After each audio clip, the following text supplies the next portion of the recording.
Golf addicts. It's the Tour Junkies podcast for the CJ Cup 2021 at the Summit Club. This is the DraftKings Picks and Preview show. I'm your host, David Barnett. Podcast juice tonight, presented by Wild Leap. Thank you, Wild Leap, for the vodka. I got a little bit of vodka. Pat, you are traveling. We've got you. You're in the red light district apparently of Atlanta, I guess. Yeah, it does look that way, doesn't it? Yeah, traveling. I went to the Atlanta Braves playoff game today. A winner. Nice. And so I am traveling, and I'm in a conference room in a hotel, and yeah, it is what it is. I'm here, right? Love the I'm here. dedication. Love the dedication, and that's what we do. That's what we deliver at Tour Junkies. You know, you've done the show in a hotel bathroom before, so it's nice to see that you've upgraded to a conference room. That's nice. So we appreciate you being here. I know you've done your research though, so which is great. And I'm pumped about it. We're coming off a great Tour Junkies weekend. Got a little face-to-face time. It was very productive. And I'm excited about this show, presented as always by our friends at fantasynational.com/TJ. That's where you got to go to get 20% off any level membership that you choose over there at fantasynational.com. Get all your stats, all your PGA Tour data, Korn Ferry Tour data is all right there, and it's all licensed and good to go by the PGA Tour, so you know it's good stuff. Okay, recent form, tournament history, mixed condition models, matchup betting tools, all the stuff you need if you're betting on golf in any way. So go to fantasynational.com/TJ and check it out. I'm very excited, Pat, that we have now nailed our first outright bet of the year, appearing on Pat's Not That Anyone Really Cares betting card. Mr. Sung Jae M had a just hellacious round on Sunday, but in a good way, to win over Matt Wolf, thank God, who was my chalk bomb pick after we ended up both kind of liking him on the show, and then I started to fade him, and then he put him in the chalk bomb, and then he almost won. So thank you to you and Sung Jae for the bump there, Pat. Well, you nailed Sung Jae at 33-1. Good stuff. And it was a huge week for the Nut Hut, too, by the way. Tons of winning. Yeah, no, I was glad to get, kind of the beginning of the year started off right with a win. And, a lot of times when I tweet that out, I tell you not to pay attention to it. But really, it's kind of like reverse psychology. Like, you should pay attention to it. But it is called the Not That Anyone Cares betting card. So, I mean, that's what's going to happen. But, yeah, maybe you should pay attention to it slightly. And if you're wondering where that is, it's on Twitter. And if you're like, man, I don't want Twitter, I don't have Twitter, Twitter's a cesspool, you're right. You can also get it in the Nut Hut. So those are the two places you can get it. You can pay for one and get it in the Nut Hut, or you can get it for free on Twitter. But that's where Pat posts the card.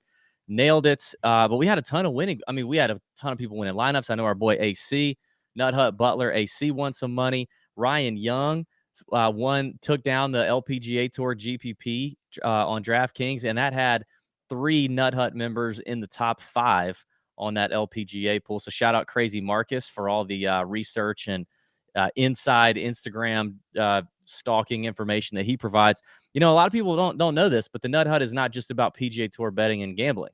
We got football, the NFL, college football, UFC, LPGA Tour baseball, NBA is about to start back up. Nita is going to be in there with all her hot picks. So to join the Nut Hut, you get more than just PGA Tour stuff. And if you were paying attention last week, you won a lot of money on the LPGA Tour. We cleaned house there. Marcus nailed it. So you got to get in the Nut Hut, $10 a month, $90 a year. Go to tourjunkies.com, click on the Nut Hut, sign up for our private Discord server. And also you get 20% off all Tour Junkies shop purchases. And I got a feeling in the next 60 days, Pat, we're going to sell a butt ton of those hoodies that are so fresh and nice that a lot of people want as the weather's starting to turn. People need to get in there and take advantage of that 20% off. That's the Christmas sale. So we're not having another one. That is the Christmas sale. Okay, so do that. Yeah, props on the M hit. That was awesome. Very nice to see that. Again, this week, take note that we do have Mark Hill, our resident European Tour expert. Mark's dropping another pod this week. The Estrella Dam, I guess that's how you say it, Estrella Dam Andalusia Masters. Wow, I'm glad you were the one that had to say that, not me. Yes. Andalusia Masters in Spain. Sergio's won here like 4 times. But Mark Hill will be breaking that down. All your European Tour betting and DFS coming there either late on Tuesday or early Wednesday morning.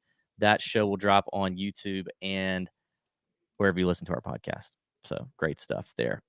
I'm excited about it, man. We got a new golf course this week for the CJ Cup.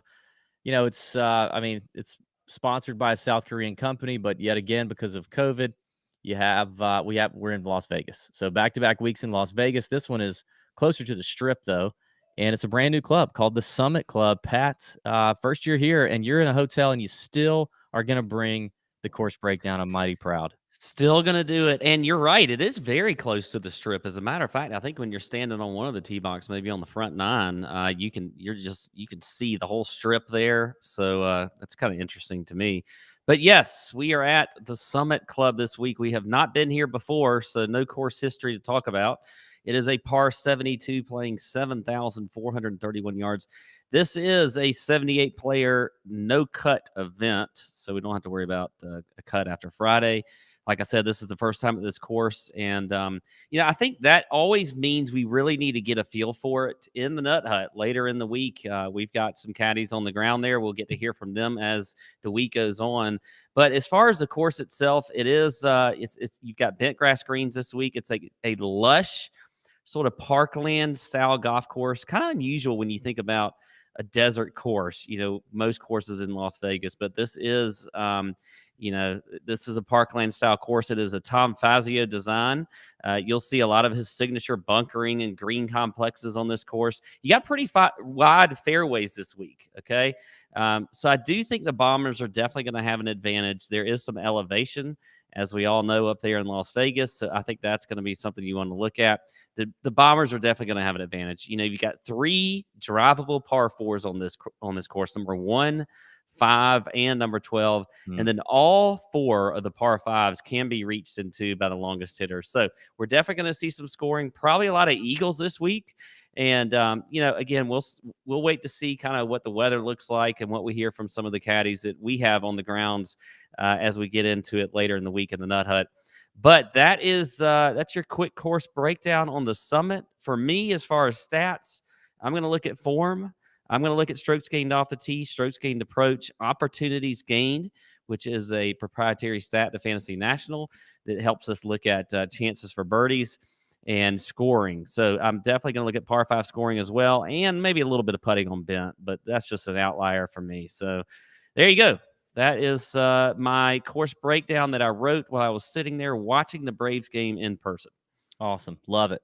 Yeah, I don't have too much to add. I think you're right. It is a Bombers course. The fairways look really wide. I did see Fazio originally designed this place to just be a resort club. This place was not built to intend to host a PGA Tour event. So not a whole lot of defense on the course other than how they choose to set it up, whether that's the greens or, the rough or whatever it is. So we'll hear a lot more about that towards the end of the week. But it looks like this thing is set up to be an absolute scoring fest. I did see today on one of the books, the over under on the winning score was like 21 under is what it's looking like. I think it's going to be way better than that. If I haven't looked at the weather, so unless the wind kicks up, but I mean for that course last week to see Sung Jae win it at 24 under, I could see this place getting to at least that with with the extra par 5, the drivable par 4s that I think Summerlin really only has one of those.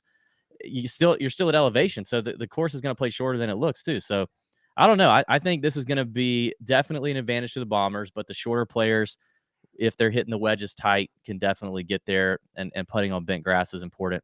Of note, Colin Morikawa and Maverick McNeely, members here. Morikawa was the previous course record holder with a 62, and now it is actually Maverick McNeely holding the course record with a 61. So we all know that gets me going because I love some Maverick McNeely. Oh, yeah. I'm excited about that. So, yeah, that's a little bit about the course. I mean, this is, the biggest thing is, say this every time. You got to remember, it's a no-cut event, 78 guys, and probably only really 70 of them, like, actually rosterable. And in a GPP, if you're trying to win a GPP on DraftKings, remember the goal is to finish in that top 1%, 3% maybe. If you're just trying to win it to double up, you're in the wrong contest. Play cash. Do something else. But in a GPP lineup, you got to have that leverage. You got to have ownership leverage. You got to have people who are, who are lower owned, and you can't play them all, right? There's a ton of big names in this field. You just can't roster every single one of them. So keep that in mind. Leave some salary on the table in a big tournament, in a big GPP. Leave some money on the table. And, maybe I'll give you some cash plays tonight too, if you want to do that. But, presumably everybody's getting 4 rounds here. You got some people coming over from the Korean Tour that get exemptions. You're going to have some names you haven't heard of, but everybody else, you pretty much know what's up. Anything else to add there, Pat? No, good job. Awesome. Well, listen, we among another channel in the Nut Hut, we've got the crypto and NFT channel that's cooking in the Nut Hut. I actually pop in there and kind of I guess I kind of peep and Tom over in there. You know, I don't really participate. I just kind of get in there and peep at Tom. But there's a lot of good advice being slung around there. And thanks to our friends at Kraken. If you're interested in investing in cryptocurrencies but aren't sure where to get started, check out the Kraken app. You can buy and sell over 50 of the most popular cryptos like Bitcoin, Dogecoin, Ethereum. All you need on the go 24/7. It's really easy to get started. Just download the app, create your account. You're investing in minutes.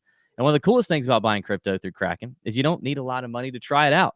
So even if Bitcoin is worth something like 40K, you can buy it for as little as $10. You can buy $10 worth on Kraken to get your feet wet. So find out why for yourself why Kraken has been one of the highest rated places to buy crypto for the last 10 years.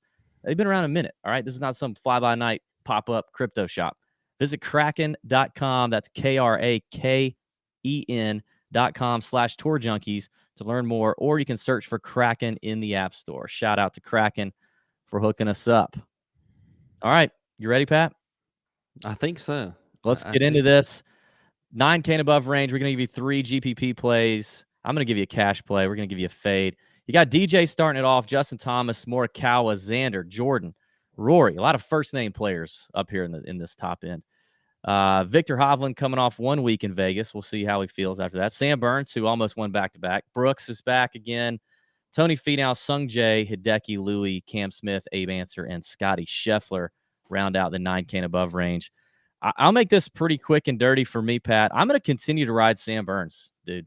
I mean, I ended up actually playing a little bit of him in tournaments, but unfortunately, I had him paired with a lot of Webb Simpson. That didn't work out too well. But I mean, he just continues to check every box. He's playing aggressively. One of the things that I looked at in terms of stats is DraftKings points scored over the last 24 rounds. Just knowing that you get, talking DFS, we're talking winning DraftKings. We're talking a high-scoring event, birdies and eagles. That's what I want. So Sam Burns is third in this field over that time frame, and he's just on fire right now. And I don't see him slowing up. He's liking the money. He's liking that Wednesday wire that he keeps getting from the PGA Tour after that, after the second win just a couple weeks ago at the Sanderson, and then a 14th at the Shriners. I mean, the kid is just absolutely on fire since the Open Championship. His worst finish is a 21st at the Northern Trust, which is a pretty tough course, tough venue. That's his worst finish. So I'm all in on Sam Burns, and I'm going to get in on Victor Hovland. I wasn't really all about it last week, but I'm hopping in now. Number 1 in this field in strokes gained approach, also scores a ton of DraftKings points, and he's one of those rare combos of, he's a bomber. He hits it a long way, and he hits a ton of fairways, kind of a total driver guy. Obviously, we know it's all about the putter for old Big Dick Vic. You know what I mean? And, bent grass surface is not his best, but it is what it is. Now, last week, you may say, well, DB, young Vic, we talked about, he's in Vegas. He's so cute, and he's single and he's eligible and he's rich. He may have gotten in a little bit of trouble and not had a great performance. But I don't think that was it at all. I think it was the near 9 shots he lost around the greens last week. 9. That is insane. That's the worst performance of his entire career, which isn't long, but like his worst performance by almost double. Terrible performance around the greens for Victor Hovland. You lose 9 strokes and still finish 44th. But he gained over 10 strokes, almost 11 strokes ball striking last week, and he didn't really lose that much with the putter. So I think this is a great bounce back spot for him, because I think maybe people are going to see the T44 and say, that's not really what I'm looking for. But I mean, that losing that many strokes around the greens, even for Victor Hovland, is not very normal. And then finally, I'm going to go with Louis Oosthuizen. I'm hopping on the Louis train. He played extremely well last week in his first event of the PGA Tour season. A comfy T14, gained strokes all the way across the board from tee to green, and then lost 2 strokes putting, which is very unusual for him. So the ball striking comes right back for Louis, right? We haven't seen him since the Tour Championships. He's got a month off, and then here he is again doing what he does, gaining strokes off the tee, gaining strokes on approach around the greens. But, putter was a little cold, a little chilly. Now you get to a course, he's a little fresh. It's bent grass, which he doesn't do great on, but it doesn't matter. He's still like a great putter. And, I think Louis is a solid play there, and I love the value. So I'm kind of going with these value. I'm not really I'm not really looking at anybody above 10K. There's some names up here that I'm interested in, but if I had to plant a flag on 3 that I like right now, it's Burns, Hovland, and Louis. And the fade for me is actually going to be previous course record holder Colin Morikawa at 10-8. I think Morikawa is going to get a lot of chatter this week, being the member and blah blah blah, all that kind of stuff, But I think he's going to be chalky. Number one. I mean, he's not done well since the U.S. Open win. All right, so since the U.S. Open win in July, he's only gained one. He's -1 in strokes gained approach, which is the thing that Colin Morikawa is known for. I mean, go look on Fantasy National at all the tournaments he's played, and you see a ton of green, all the way up strokes gained approach until after the U.S. Open. Now, some of that could have been a little bit of injury he was dealing with, but it's been bad. It was negative at the Tour Championship, the last event we saw him play. Now, obviously, he played the Ryder Cup. I think the Ryder Cup is a little deceiving, though, in terms of how they played. And, you could look at their Ryder Cup record and think that they played great, but I think it's a little deceiving, and I think it's probably not super wise to go by just what you saw with your eyes on the Ryder Cup. He's also lost over 4 shots off the tee since the U.S. Open win. He's currently 54th in DraftKings scoring, 61st in putting on bit in the last 50 rounds, and 66th in distance in the last few rounds as well. And that's out of 70 players. So I think I'm out on Morikawa. And that's it for me. Okay. I don't mind it. I don't know. Morikawa, that's a scary fade to me, but okay. We'll see how that goes. All right. Well, we got a lot of differences here because I will start at 10-6. They're all scary fades up here, right? Like they really are. You're right. I'm going to start with Xander Schauffele. I like him at 10-6. And I like 2 guys here in the 10K range that I'm going to go with. But you look at, just where he's been recently, obviously coming off that high of, winning the Ryder Cup and winning the gold medal and whatever else. I mean, just been playing absolutely fantastic this year. He's number 1 in the field in strokes gained on par 5s. He's top 10 in putting on bent grass greens, top 20 in eagles gained. Also checks the box in approach and off the tee. So Xander at 10-6, I like him a lot this week. I also like Jordan right beneath him there at 10-3. I think he's a good play as well. I don't see Jordan having a whole lot of trouble here in Vegas. I think this is a good course fit for him. Fairways are wide. He's top 10 in birdie or better percentage in this field. He's 3rd in the field in putting on bent grass, which we know he always putts really well on bent grass greens. So I like that there for him. He's top 20 in the field in par 5 scoring also. So Jordan and Xander right there next to each other, I really like. Also like Tony Finau at 9,600. He's not really going to jump out at you a ton as far as the stats are concerned, but he really was playing fantastic all the way up into the Ryder Cup. We have not seen him play in a tour event since the Tour Championship. I think Tony Finau is set up to have a good week this week. Obviously, a couple months ago, he got that monkey off his back and got a win. So I like Tony Finau there at 9,600. If I'm looking at a fade, right above him is Brooks Koepka at 9,700. He is going to check some boxes for you. But last week, T67 out here in Vegas, I just don't see him. We don't know still if the injury if he's fully healed. He did play pretty well at the Ryder Cup, but I'm not gonna go with some Brooks Koepka still here in Vegas. I think he's still here just to party. Yeah. And I'm not feeling a great event for him. So he will be the fade there at 9,700. Yeah, I don't mind any of those picks. I can't really argue with any of those. I like probably Xander the best out of those 3. So I would have to agree there. See, Charlie, damn, y'all don't agree on anything up top. I mean, I guess we do. I don't have any one of those picks that I really just hate. So we're just it's tough in a field like this because it's easy to like all these guys. It really is. So a lot of it is going to come down to your lineup construction. Are you eating chalk somewhere else that you can do whatever you want to do up top, or how you want to construct those lineups is going to mean a lot. So that's kind of the thing. I think the biggest thing is to plant your flags and commit, and just don't spread it too thin. Commit to your guys, commit to your core, and stick with it. And then you got to roll from there. I definitely I like some names in the 6K. I guess we're going to get to, but there's some names in the 7K that I really, really, really like. And the more I load up on the 10K guys, the harder it is for me to get the ones that I like in that 7K range. So maybe that's why I'm looking a little more balanced here to start. And by the way, I will say in cash, Sam Burns would be my favorite play in this range if you were going to start a cash lineup. He's the most expensive 9K guy, but he's definitely well, I guess he's not. Hovland is, but I still think he's worth it. He's just playing too good right now. I feel the best about Sam Burns in this range. 8K range, Pat. Let me tell you about my first guy. My first guy that I'm picking right here. He did something last week at the Shriners that he's not done since January of 2016.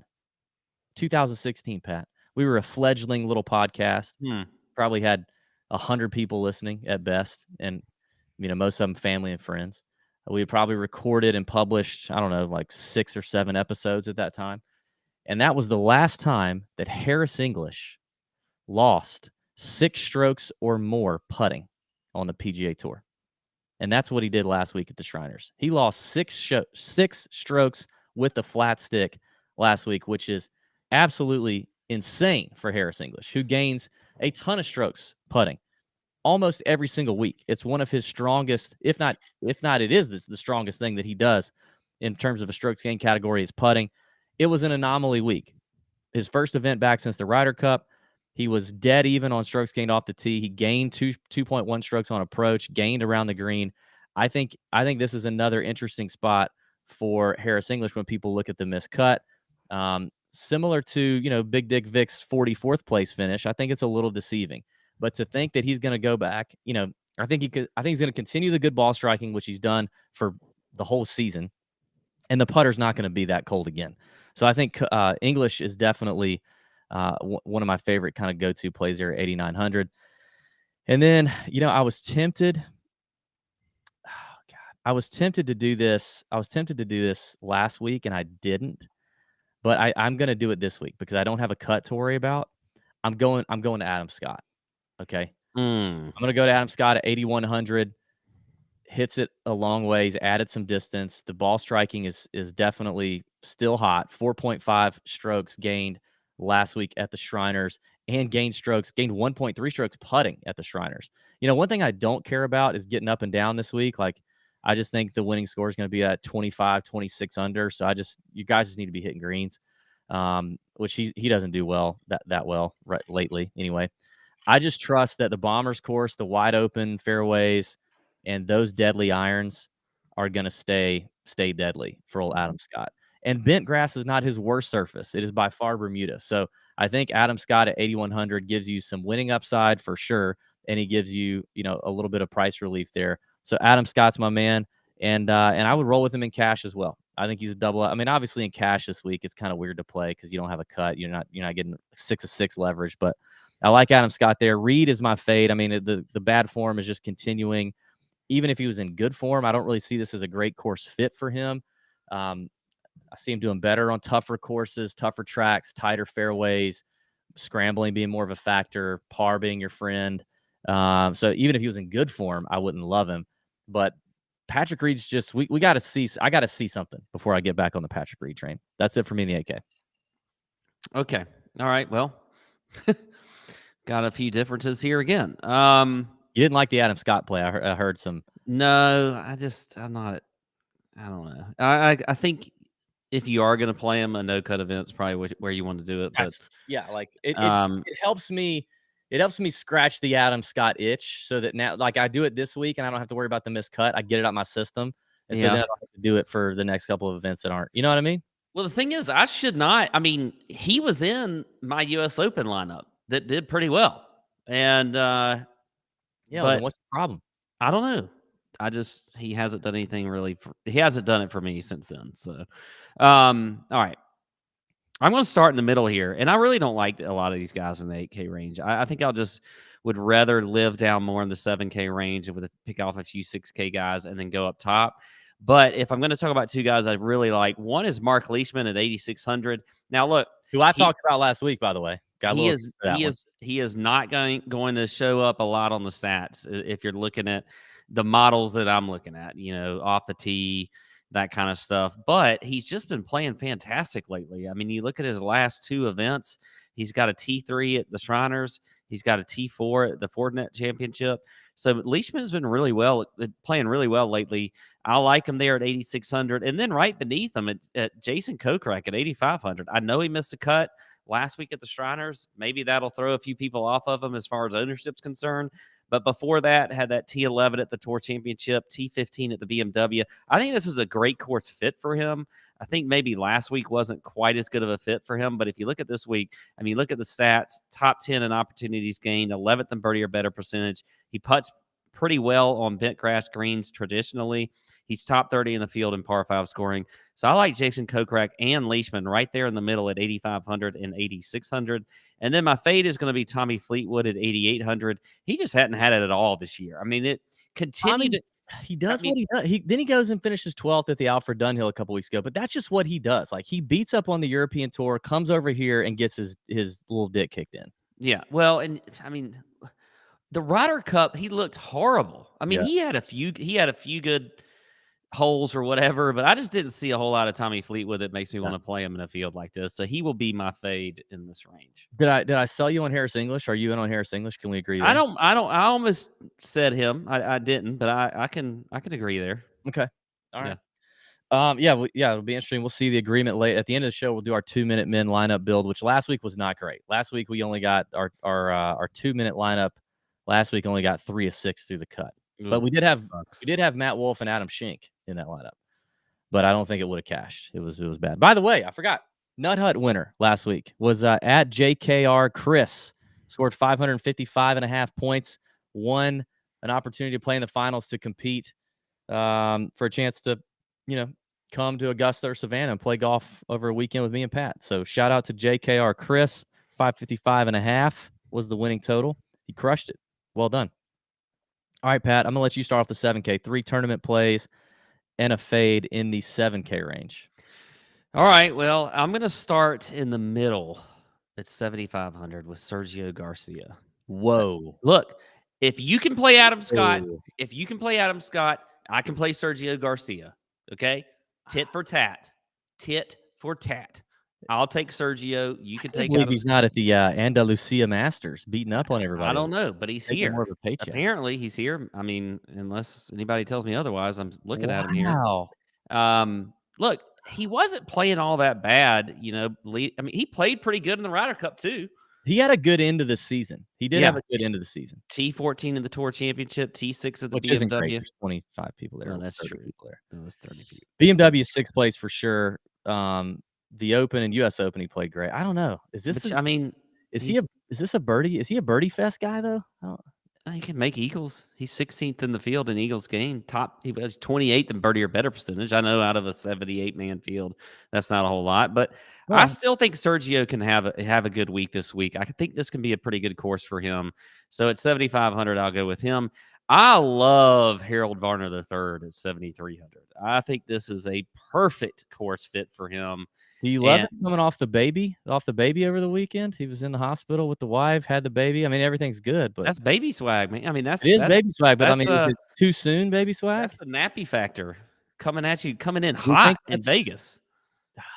I think that means like if you have a baby and then you go to Vegas, things are going to go right for you. Okay, things are going to go right for you is what I'm thinking. Okay, if that's you and you walk up to the roulette table and you're going to have one bet, what are you doing? If I got one bet at the roulette, you're going to put a stack of something on one thing on the roulette table. You just came off the baby swag. You're going to win huge or you're going to walk away. What are you doing? I mean, I'm putting it on a number. What number? You want my number? I want your number. 18. Mine's 8. 18. I'm on 8. You're on 18. Okay. Throwing it on 18. All right. Hey, by the way, in the YouTube comments tonight, which we need you to do, we need you to comment. Some of you people are watching and not commenting. It helps us. It's so easy. Just scroll down there right now, type in a comment. Unless you're watching live, then you got to wait for the video to be done.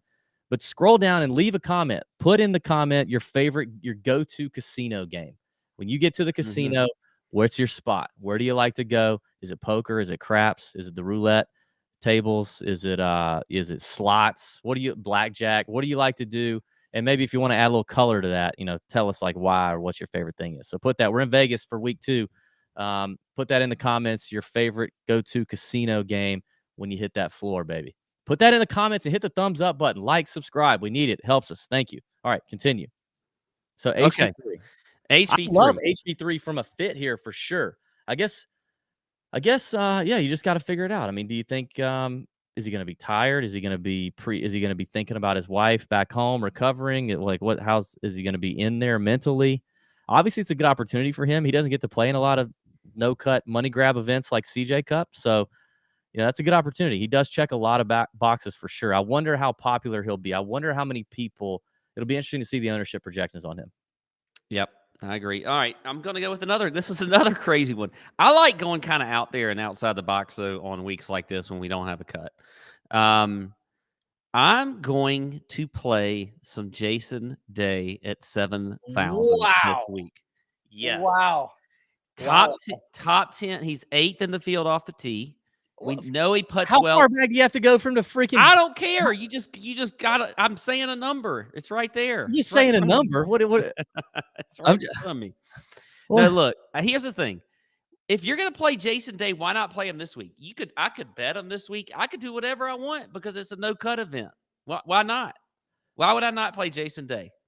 Because he's gonna be money. He's gonna be super low owned. Yeah, he is. You're exactly right. That's what you're looking for. That's one of the things you're looking for. Bruh. I can't. I think I need to help you with this, Pat. Okay, hold on. Here's the thing. Let's have a moment, Pat. No, I'm playing him. You're not going to take me. Let's have a moment. It doesn't have to be. We don't have to fight. Okay. You don't have to feel less than. All right. But this is like I'm your friend. I'm not trying to be combative. I'm not trying to argue.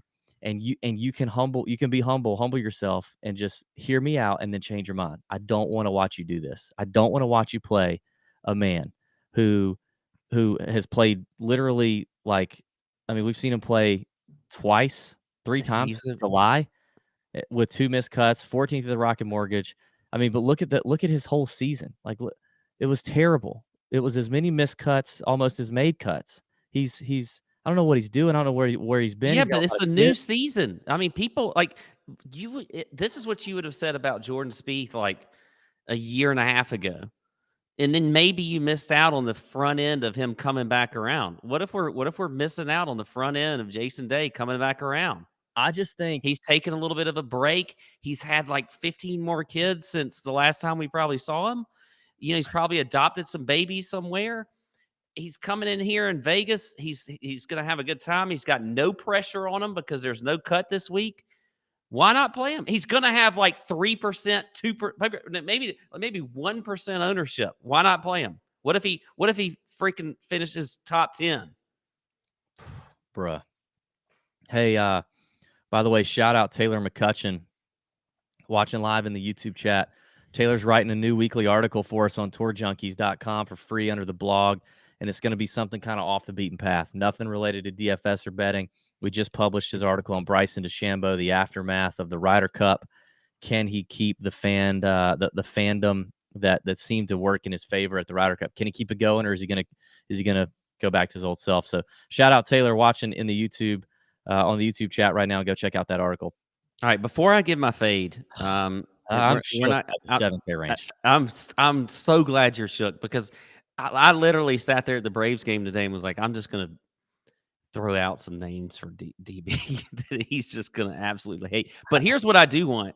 I want somebody to write to keep these receipts, okay, of Garcia and Day. And if they do well, I want y'all coming back in this chat, all you people up in here hating on these picks, and I want you apologizing to me. Well, maybe we need to do a betting wheel on the betting show next in just a few minutes. Maybe we need to do that. A little Jason Day versus somebody bet. I mean, you would have to that. Come on, it's like. Anyway, all right. What are we doing next? Are we doing? No, I've never been scared. But what are you going to do? You're going to say okay, I'll take Hatton, and you can take Day. Let's do a bet. I actually wouldn't want that bet. No, I mean you all just have to find out. We'll have to find out. Who's your fade? It should be Jason Day. No, it's not Jason Day. Jason Day, I just said a minute ago, I'm playing him, so he can't be the fade. I tell you who is going to be my fade. That's similar to Jason Day. Justin Rose. Not going to play Justin Rose at 7,900. Much rather play Jason Day over Justin Rose. Okay. Oh man, that went somewhere I did not think it was going to go. Yes. Yes. Yeah, I'm rattled. I'm a little rattled. All right, 7K range for me. I love 4 names in here. I'm only going to give you 3. Well, I'm going to tell you my favorite 3, and then I'm going to give you the bonus 4th. Obviously, Maverick McNeely is in there for me, and he should be. Like, he's going to check all the boxes. In my kind of first run early mixed condition model on Fantasy National, he ranks out 15th in the whole model. I mean, he's playing great. He's the member course record holder here. He's got some familiarity with the golf course, which is nice. Missed the cut at the Shriners last week, but I mean, he still did okay ball striking, gain strokes off the tee, a little better than 0 on approach. He didn't putt well, which is a little bit unlike him as well. That's it, and I think he missed it on the number. So I'm not too worried about Maverick McNeely coming off the Shriners. He was coming off a runner-up finish at the Fortinet, and now he's at a familiar spot. I think it's a no-brainer for Mav. I think he's a cash play as well. And I think he's going to be chalky. He is going to be chalky, and I he's mean, probably you going to be you give chalky out out. Mav every week. Okay. All right. Well, I mean, I Every love him week. every week, and most weeks it ends up paying off. Runner up at the Fortinet, 27th at the Northern Trust, 16th at the 3M, 18th at the John Deere, 21st at the Rocket Mortgage, 20th at the Schwab. I mean, he's like the kid plays well. He's almost won a couple Miscut PJ last Tours. week. I said I just went over that. Just saying. In this field, which is a stacked field. Okay, this is a stacked field. Now Okay. I get it. There's only 70 something guys in it, but in this field, he's 22nd in DraftKings scoring over the last 24 rounds, and he's the 7,300 price player. Like, he scores points, he scores DraftKings points. So yeah, I'm gonna keep riding Maverick McNeely. Another one like him, who's 9th in DraftKings points scored in recent weeks, is Aaron Wise at 7,400. Aaron's definitely fits the bomber model, and he's gaining strokes tee to green pretty regularly for all things considered, it being Aaron Wise. We haven't seen him miss a cut since the RBC Heritage. And he's had some good finishes. 8th at the Shriners just last week. I think Aaron Wise keeps it going, keeps it hot. And then I'm bouncing back with Siwoo again this week. 7,600. I wore the T-shirt. It's a South Korea sponsored event.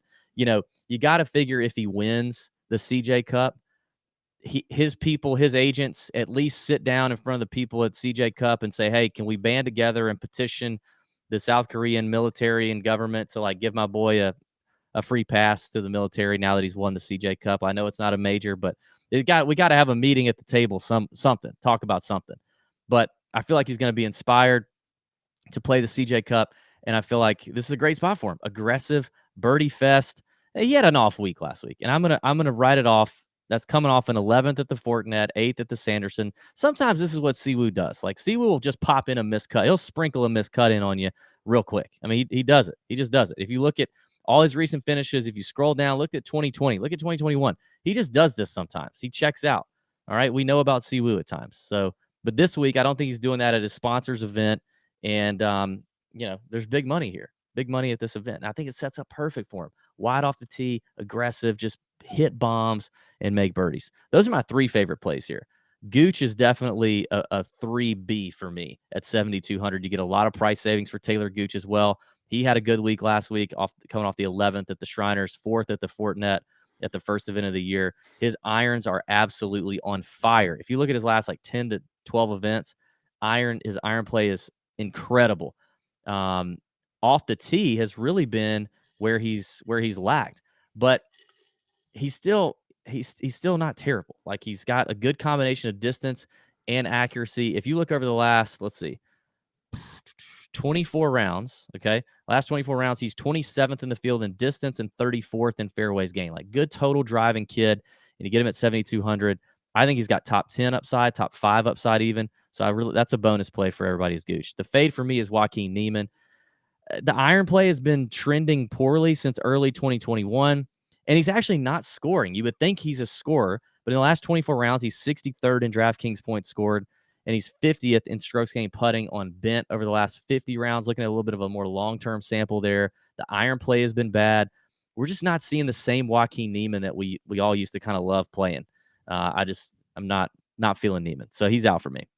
All right, 6K range it is. I got a couple names here, I guess. Keegan Bradley right there at 6,900. I'll take that. Ball striker. I think he actually could win this golf tournament. Stranger things have happened. All right.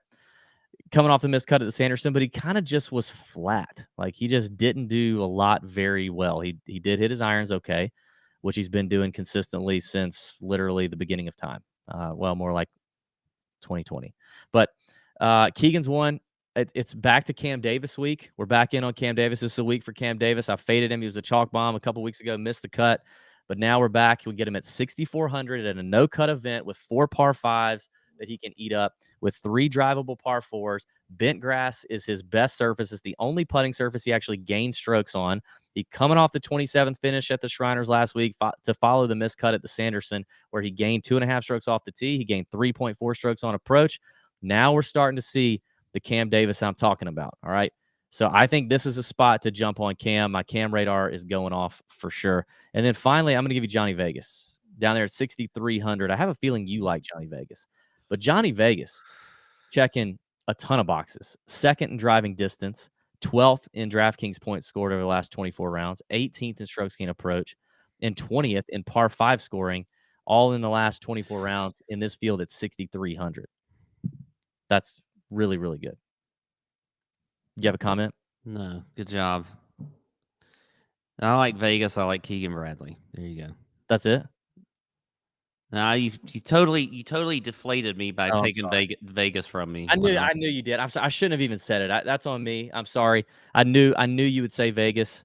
But that was on me. My bad. I like Cam Davis too. Let me just find one here that's maybe different. I don't know, what box should he check, DB? Like, what do I have to get down here that should make everybody happy, since we got to choose all the right people? KH Lee. I'll go with KH Lee. I kind of like that. Actually, I go with KH Lee there at 6,200 down there at the bottom there. Top 10 in strokes gained off the tee. He's 22nd par 5 scoring, 3rd in eagles gained. Par 5 scurrying. Yeah, I don't mind KH Lee actually. Vegas, KH Lee, and Keegan all actually pretty good records on Fazio courses too. If you want to go that route. All right. I like that. That's it for us. Let's do the 2 minutes, the 2 minute men lineup, GPP lineup build. Pat, you got the timer. I got the picks here. So in 2 minutes, we're going to try to agree on what we see as a GPP lineup for DraftKings for this week's event. And I feel like structurally we're going to have some disagreement here. So we'll see how it goes. You ready? Yep. This is the 2 minute men. Ready? You tell us when to go. Go. Where do you want to start? At the top. With who? Xander. I can do that. Even though I didn't mention him, I like Xander. Okay. What about we go? I really want to get in Aaron Wise. I can go Wise. I don't mind that. Okay. What about Adam Scott? Nope. What about Leishman or Kokrak? I can go there. Let's go Leishman. Okay. You want to go Leishman? Yeah, let's go Kokrak, Leishman. your defending CJ Cup champion. Yeah. What about Harris? Different course. All right, I'll go Harris. All right, so we got 2 spots left. We got around 7,200 as your average. HV3 or Gooch.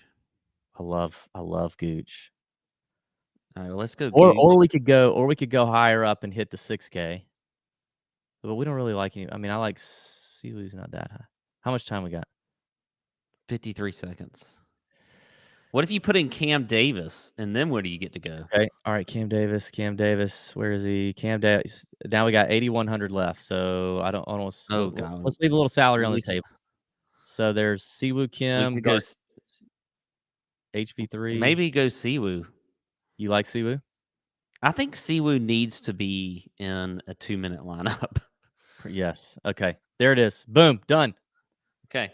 Cam Davis. All right, let's start at the top. 22 seconds left. Look at us. We're getting more and more efficient with this. Xander Schauffele, Harris English, Mark Leishman, Siwoo Kim, Aaron Wise, and Cam Davis would be the 2 minute men GPP lineup build of the week. Total agreement there. Look at us getting it done. Awesome stuff. Hey, we've got a big announcement coming up on the betting show tonight. Excited about that. Excited to fill everybody in on some stuff we got cooking. Big changes. Big stuff going on with TJ. You're going to want to catch that. You're not going to want to miss that. And don't forget, leave a comment. Favorite casino game right now. When the video is over, if you're watching live, put in the comment, and we'll see you in a little bit for the betting preview for the CJ Cup and a big announcement. Thanks, everybody, for watching. Thanks for listening. May your screens be green this week on DraftKings. See ya.